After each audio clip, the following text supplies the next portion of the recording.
Welcome back to part 2 of the midweek preview, and we're about to discuss the last 4 of the quality legs of Warwick Farm tomorrow. But I should mention that Mixed Melbourne Male had another great day on Saturday. That's 2 out of 2 very solid efforts. In fact, I'm touch jealous, Scored. So am I. I wish I could produce something that has been as successful as it has been for the Moonee Valley and Flemington meetings so far. So Mixed Melbourne Male is honestly a product to be reckoned with, and you'll be able to see all the sheets that he's produced for us over the last month. You can find them on the website. Have a look, and you will certainly be impressed. It's we don't hide, do we? No, you know what I mean? No, we don't need to hide. You know, we're not spruiking blindly here. You can access all the information he's provided, and you can determine whether it's value or not. Yes, so check it out, Mixed Melbourne Male. And as far as that's concerned, Mark, yet again, you're in form. Thanks, Gordo. Gordo's been looking at my stuff for many, many years. I have, and I'm loving Tuesdays. But I tend to be a little bit too tipsy by the time we do the show because we're backing that many winners. So today Mark had 4 from 8, so he's a tipster in form. I actually found 2 of them, and I was 2 from 4 races I was interested in, and then you convinced me to back the Reverend Demon as well. So 3 from 5 for me today, and that's why I'm enjoying a glass of wine yet again. Yeah, another glass of wine. So look out for tomorrow Warwick Farm. Obviously Friday is Newcastle Cup Day on the Beaumont track. So it'll be a slightly different looking Newcastle Cup Cameron Day, but I'll be covering that on Friday. Saturday is Randwick, that's George Main Stakes Day, or apparently it's called Colgate Optic White Stakes. I could use a bit of that. So if you go looking for the George Main name, you'll struggle to find it. So Saturday is Randwick, and we're backing up at Beaumont, which I'm looking forward to. So Warwick Farm tomorrow, Beaumont Friday, Randwick and Beaumont on Saturday. Now race 5 at Warwick Farm is one of Gordo's favourite races, a 1.5 mile race, and Chequinta, who has won back-to-back Metro Wednesday races, is $2.30. Next pick is Stand Out at $8, Halfway to Heaven $8, Margarita Rush at $9.50, Kanji at 10, Thunder Road at 13.20s bar. I found a bit of pressure in this race. In fact, Chequinta has of course led all the way in her 2 wins, but I found Halfway to Heaven to be quite a desperate leader who led them in the Wyong Cup, led all the way to win over 2,200 here 3 starts back, and will be keen to lead. Anytime Baby races hard up on the speed. Stand Out as another on-pace runner. Kanji is a horse that needs to get up on the speed and whack away, and I think that's pretty much the speed. But I suggest that Chequinta is not going to get what she has had her past 2 starts. Although she did win by 6 lengths or something like that, didn't she? Yeah, well, she beat a field that Paragon basically fell over. It was the win was a win, but I know that last time that. Do you want to see what I've in my notes? What I've written? Do you want me to say it, or do you want to say it? You may as well say it. Fuck me, go Mark. Yeah, so I'm laying Chequinta tomorrow only because she's a short price in a race that doesn't look quite the same as the last 2 races she's run in. But one of them was a heavy 10, the other was it was a 7, and we'll have to wait and see what we've got tomorrow. But at the moment, it's good, and it's a race where she shouldn't get her own way in front. So for that reason, I'm suggesting that Margarita Rush is worth looking at, despite her rider. She's a horse that will be suited by the way the race is run tomorrow. And Malleable is a horse that ran around in a bodgy Saturday race at Rosehill recently. 11 days later he turns up here with Tim Clark, and once again a race run to suit. They're 2 rough suggestions in what is a race dominated at the moment by number 4. That's race 5, because we're moving on because Gord wants something else to get his teeth into. Yep. Race 6 is a short course race for the afternoon, and it's an interesting race. A GNC is our early favourite at $4.60. Arise Augustus off a break is $5.50. Miss Liffey is $6. Quantrill $6. Top Striker $8. Lion Couchant $8, and it's long odds bar. Typically keen 1,000-metre race. I had a number of them on the speed. Obviously, a Rise Augustus, Lion Couchant, a G&C who's very fresh and trained right up, Miss Wicked Wander, and good old Texan Lad doing his best to keep up. And Miss Liffey is a noted 1,000-metre horse who interestingly ran at 1,430 last time, and she won't be too far away either. Quantrill looks to get back with Floral Insight on his inside. Strange to have not like a real 1,000-metre pace horse in this race. Yeah, they'll be doing their best. I mean, a horse like Miss Wicked Wander is just going to be pushing on. So horses underneath her that want to keep her out there will have to. Because obviously I'm sort of like entertaining Quantrill as quite a good bet tomorrow, but I wanted to see that real speedster to make sure that those flashing home really got their best opportunity. But I was only interested in 3 horses in this particular race. They were Quantrill, Miss Liffey and a G&C.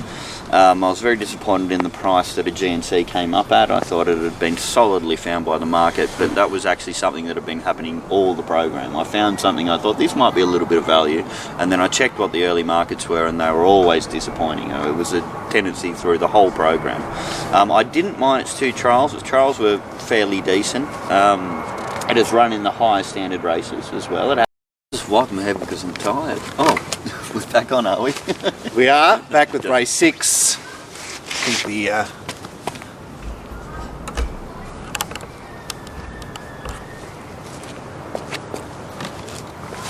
Yep, all good. All good. Race 6 is a 1,000-metre race and a very interesting race on the card.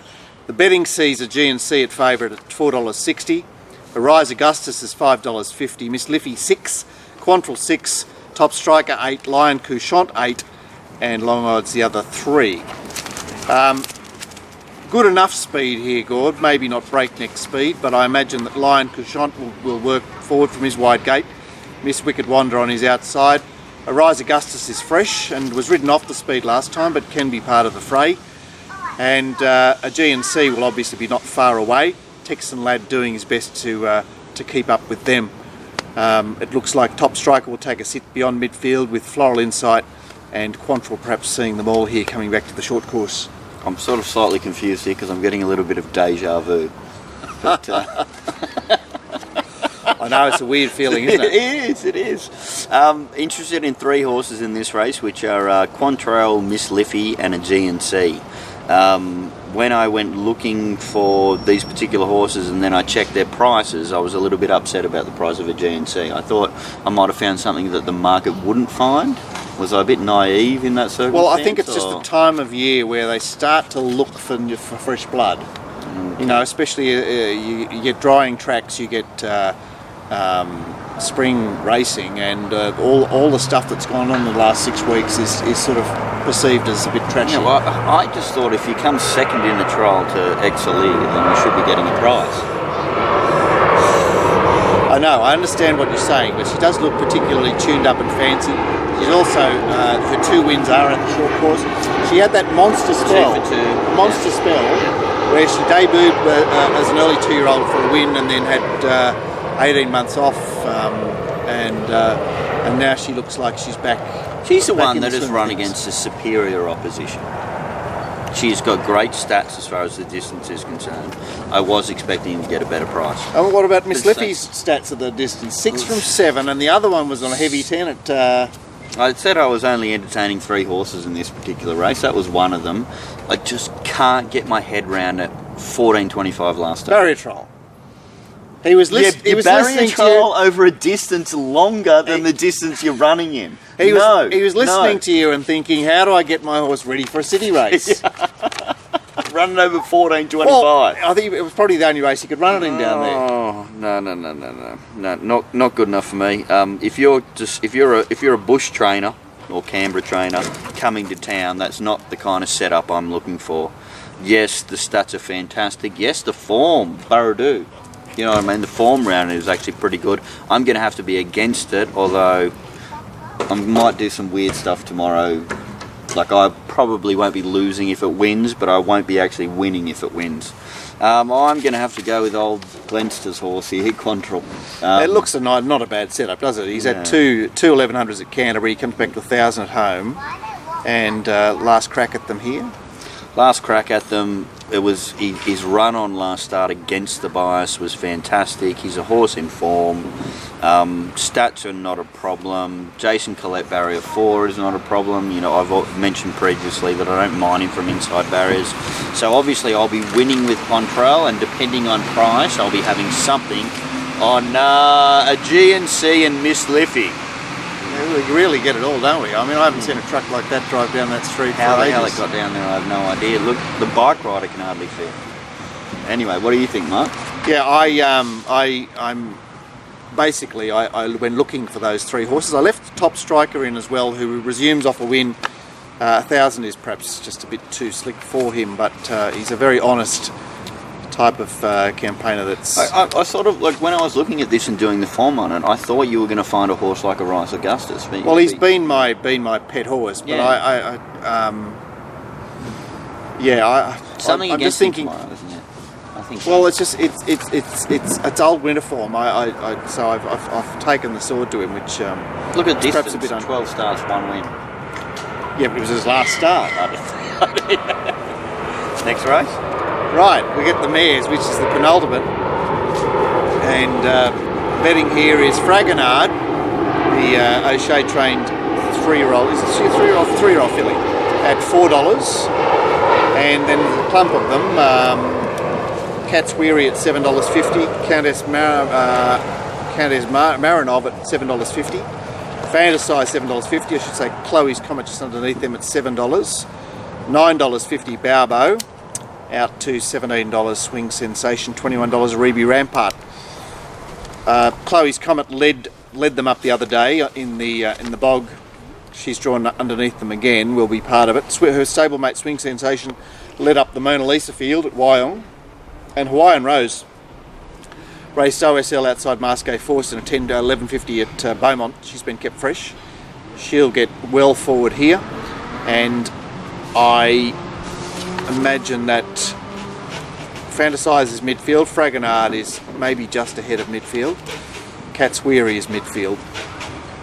Plenty for you here, Gord. Pretty keen to bet in this race. I'm interested in 2 horses, 1 Fantasize and 9 Fragonard. Now, Fantasize, I just think it's going all right. You know, like last start, not everything went its way. It's a horse that's actually shown Sound like a you little might bit. be making shit up here. I actually am making a bit of shit up here, but $7.50, you got to make shit up, don't you? I don't know. Look, her See, two last Canterbury two runs have been starts- okay. She gets a pass mark, doesn't she? No, but last 2 starts, I'm actually giving them a stronger opposition. Serve and Volley, Zoo Magic, La Muse, Cezanne, obviously I'm giving that superior opposition, and they're the races she's actually coming out of. She's up to 1,400 metres, she's 4th up. Positive jockey change I'm giving it as well. Yes. You know, like, I think for $7.50, that's a great little angle to play. And as far as Fragonard, it's a little bit on suspicion. I've just always thought that this horse might have a little bit of ability. It jumped well last start and then was dragged and then still was 3 wide. And that's something I look for. Yeah. So I'm going to give it a forgive mark, even though it was in a weaker standard race. So it might just have more ability, and also just that normal setup. So 1,200 to 1,400 first prep, you know what I mean? Seems a bit of a task. 3rd up, 1,400 again. Seems like a nice progression to me. So interested in those 2 horses. And what about these Pen Jobs, the Melbourne horses? You might have seen me, obviously. If this thing wins, I'm going to lose, but I have to admit, with the history we've seen recently in the last few months, that it has to have some kind of a chance. That's number 5, Cat's Weary? Cat's Weary, yeah. And Countess Marinov started out in Sydney, trained by David Payne, went down to Mick Price, returns for David Payne. She's had 3 runs back from spell. Fresh here, blinkers off, Blake Shin, perfect draw. I didn't want to consider her, but I must. I should say that what I'm looking for in this race is I'm looking for a horse to have a last start against her own sex. I tend to oppose horses that have their last start against the males. That's just something that I'm looking for here. I've tipped number 3, Chloe's Comet, on top, but you know, she's staying at 1400. Look, I think she's racing well, but I sort of forced myself into her rather than was led gleefully there. Fantasize, yes. Catsweary, I think, looks like she might have a bit of scope, and Fragonard seems well found to me, but obviously a chance.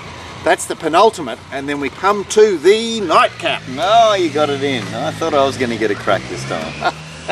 Yeah, no, I'm very protective of my nightcap. And a most interesting race this is. This should be the betting race of the day.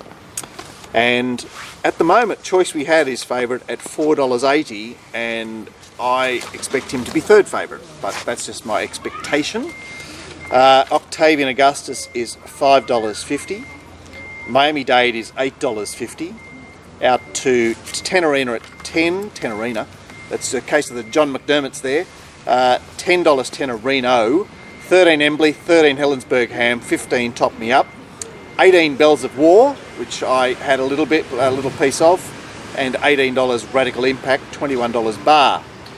Now we've got the we've got the desperate Helensburgh Ham, we've got the desperate Stra Dance. Radical Impact has found a new lease of life, being ridden on the speed. Bells of War will obviously be part of the van.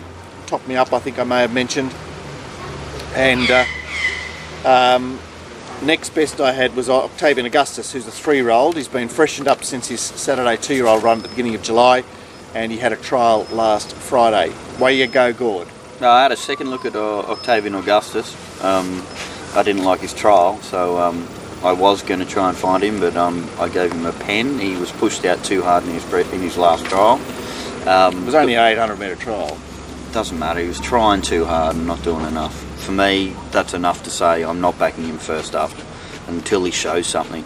I was confused by this race, and I really struggled, and I thought, wow, I'm probably going to make this a no-bet race again, and I don't know why. I'm just leaning towards Choice We Had.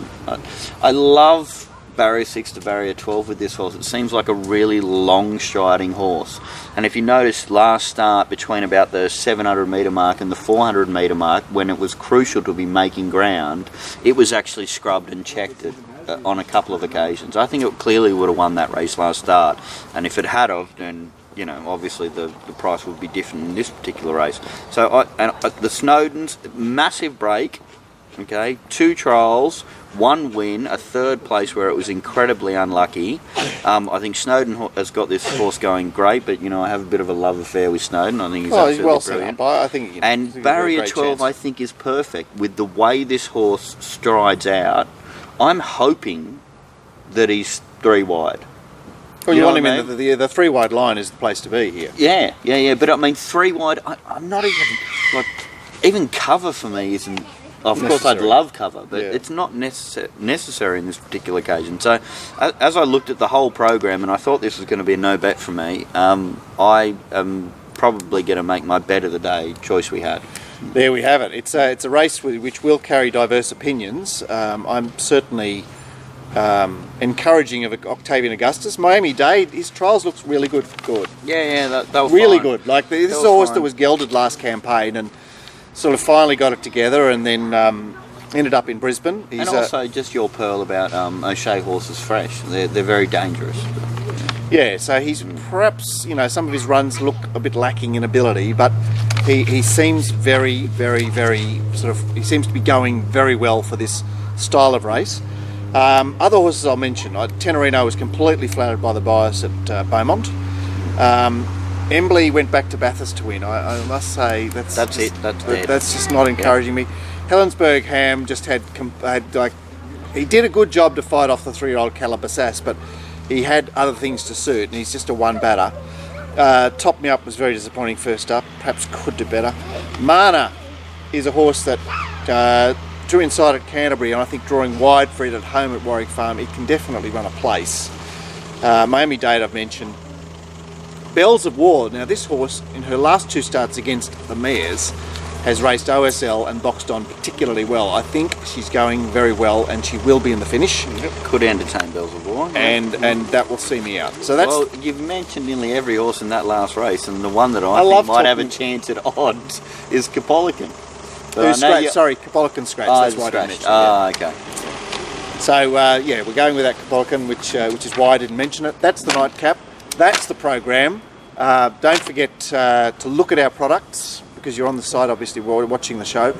Glenn's got Mounting Yard Mail for Saturday. Check out all Melbourne Mixed Melbourne Mail, and obviously I've got selections that you can buy for every meeting, and you can get my comprehensive set as well. That's fantastic. We worked it out the other day, $22 for Mark's services, all his selections, and you would have got 4 from 8 winners on top today. $22 a week. How much does that work out per race? 60 cents per race. 60 cents per race. Wow. So jump on board and look out for the preview of the Colgate Optic White Stakes Day, and that will be late Thursday night, because we're going to get the Glenstar out from hiding, because he's going to Beaumont on Friday. So we'll get him to preview the Saturday card at Randwick on Thursday night. So catch you then. See you guys.